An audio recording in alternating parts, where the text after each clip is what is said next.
और सीरिया में आए भूकंप से जुड़ी ये खबर, जहां इस भूकंप की वजह से 7800 ज्यादा लोगों की जान जा चुकी है। मरने वालों का आंकड़ा लगातार बढ़ता जा रहा है। राहत और बचाव का काम युद्ध स्तर पर तुर्की में चलाया जा रहा है।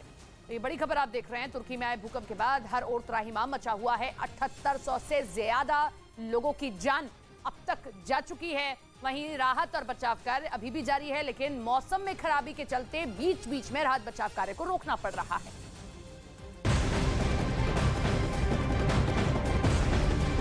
तुर्की और सीरिया में आए भूकंप के बाद हर तरफ तबाही के निशान देखने को मिल रहे हैं। राहत और बचाव का काम युद्ध स्तर पर किया जा रहा है। भूकंप की वजह से अस्पताल खंडर में तब्दील हो गए हैं। कई शहरों का नामो निशान मिट चुका है। तो मौसम की वजह से भी राहत और बचाव कार्य में दिक्कतें आ रही हैं। और इन सब के बीच रेस्क्यू टीम पूरी तरह से मुस्तैद है। मलबे में दबे लोगों को निकालने का काम किया जा रहा है।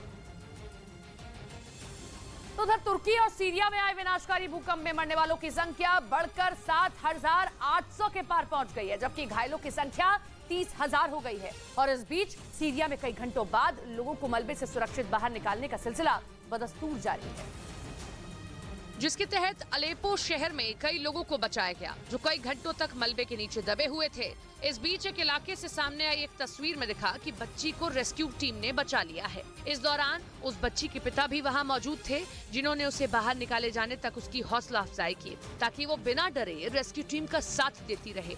इसी तरह हरम शहर में भी 2 भाई बहनों की जिंदगी बचाई गई, जो मलबे में लगातार कई घंटों तक फंसे हुए थे।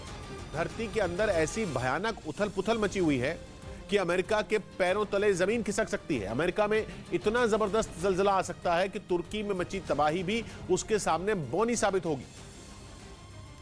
क्योंकि तुर्की में तो 7.8 की तीव्रता का भूकंप आया, लेकिन अमेरिका के कैलिफोर्निया में 8.2 की तीव्रता का भूचाल भी आ सकता है। 7.8 की तीव्रता पर ही तुर्की का भूकंप क्या बर्बादी लाया है, वो पूरी दुनिया के सामने है। 2015 में नेपाल में भी जिस भूकंप ने लगभग 9000 लोगों की जान ली थी, वो भी रिक्टर स्केल पर 7.8 की ताकत का था। यानी अगर वैज्ञानिकों का डर सच साबित हुआ तो अमेरिका को बस भगवान ही बचा पाएगा। वैज्ञानिकों का कहना है कि तुर्की का भूकंप काफी हद तक उस भूकंप की तरह है जो आज से 117 साल पहले कैलिफोर्निया के सैन फ्रांसिस्को शहर में आया था। तुर्की के भूकंप की तरह 1906 में आया वो भूकंप भी 7.8 की तीव्रता का था। उस भूकंप में भी लगभग पूरा सैन फ्रांसिस्को शहर जमींदोज हो गया था और काफी आग भी लगी थी। इसलिए वैज्ञानिकों ने चेतावनी दी कि अमेरिका संभल जाए। अमेरिका के लोग तुर्की के भूकंप से सबक लें और सारी तैयारी करके रखें, क्योंकि जैसे तुर्की फॉल्ट जोन में आता है, उसी तरह अमेरिका का कैलिफोर्निया भी फॉल्ट जोन में पड़ता है और ये दोनों फॉल्ट जोन एक दूसरे से मिलते जुलते हैं। 1906 का सैन फ्रांसिस्को का भूकंप सैन एंड्रियास फॉल्ट पर आया था।